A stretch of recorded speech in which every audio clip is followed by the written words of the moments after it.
क्या world economy slip कर रही है रिसेशन में? क्या आपकी जॉब है खतरे में? इन सब सवालों को जवाब देंगे हम इस वीडियो में, तो इसे पूरा जरूर देखना। और इसी के साथ एंड में हम बताएंगे आपको कुछ ऐसे जॉब्स जो हैं रिसेशन प्रूफ। हेलो एवरीवन, मेरा नाम है Dev and welcome back to another informative video by basics Bhaskar.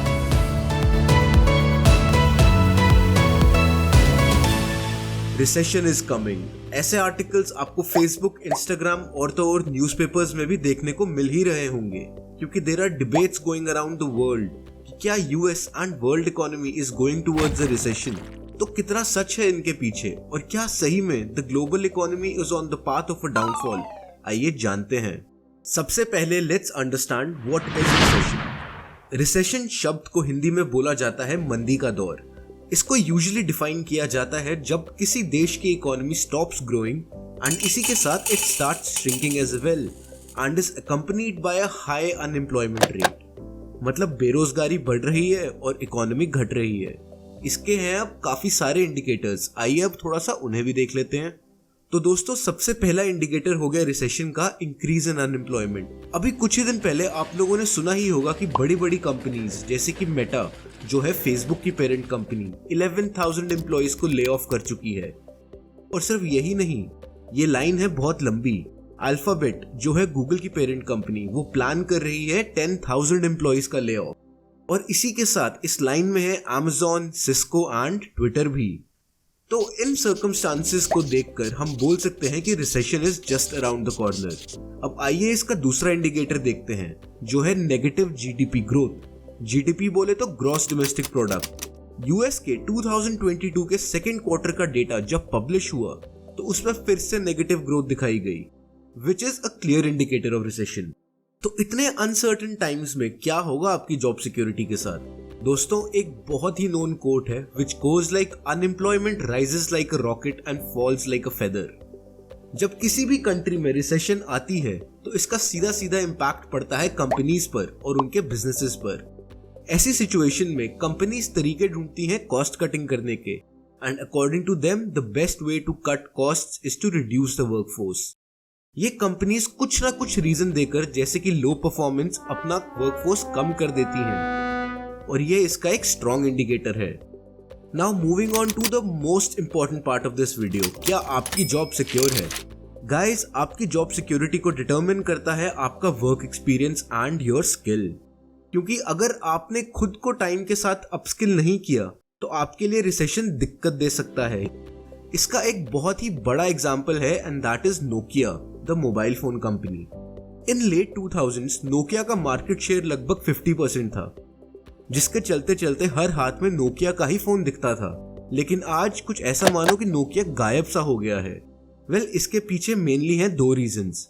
जब गूगल ने एंड्रॉयड सिस्टम को इंट्रोड्यूस किया तब नोकिया ने इसको एक्सेप्ट करने के बजाय अपना ही ऑपरेटिंग सिस्टम सिम्बियन को कंटिन्यू रखा। लेकिन पुअर मैनेजमेंट के चलते इनका ओएस कुछ खास नहीं कर पाया, और इसका फायदा सैमसंग जैसे ब्रांड ने अच्छे से उठा लिया। उन्होंने एंड्रॉयड बेस्ड स्मार्टफोन्स तैयार किए और the rest is history. Samsung की सेल्स एंड्रॉयड के आने के बाद स्काई रॉकेटेड। इसके अलावा दूसरा बड़ा रीजन था कि जब उस समय टच स्क्रीन फोन्स इंट्रोड्यूस हो रहे थे मार्केट में, उन्होंने सोचा बेसिक सा क्वालिटी फोन ही आगे भी प्रेफर किया जाएगा, लेकिन लोगों ने टच स्क्रीन को एक्सेप्ट कर लिया, जिसकी वजह से they had to bear the burden. इस केस स्टडी से हमें ये तो अच्छे से समझ आ जाता है कि नोकिया का डाउनफॉल का सबसे बड़ा रीजन था खुद को टाइम के साथ अपग्रेड ना करना। अब इसी नोकिया के एग्जाम्पल को आप अपने करियर के पॉइंट ऑफ व्यू से भी देख सकते हैं। अगर आप अपने एक्सपीरियंस को जस्टिफाई कर रहे हैं, अपनी पोजीशन को अच्छे से मेंटेन कर रहे हैं, आपके ऊपर डिपेंडेंसी है किसी कंपनी की, तो आपके ले ऑफ होने के चांसेस बहुत कम है। But in the worst case scenario, अगर आपको ले ऑफ कर भी दिया जाता है, देन एक बात याद रखिए, दुनिया यहीं खत्म नहीं होती है। आपके पास जो भी स्किल्स एंड वर्क एक्सपीरियंस है वो आपको वैल्यूएबल बनाता है, और ये वेस्ट नहीं जाने वाले। आपको डरना नहीं है, आपकी जॉब किसी और कंपनी में इजीली लग जाएगी, क्योंकि इन चीजों में आपका काम ही आपके काम आता है। Focus on one thing, that आपको अपने टाइम का सही यूटिलाइजेशन करना है और खुद को अपस्किल करते रहना है, और वो स्किल्स जो मार्केट में टॉप डिमांड में है उनको कंसिस्टेंटली ऑब्टेन करते जाना है। अगर आप ये सब चीजें सक्सेसफुली फॉलो कर सकते हैं तो आई एम श्योर गाइस आपकी जॉब सेफ है। चलो ये तो हो गया जॉब सिक्योरिटी के बारे में। Now let's talk about a few jobs जो है recession proof even in India. पहले let's talk about a few IT jobs. The first is risk manager.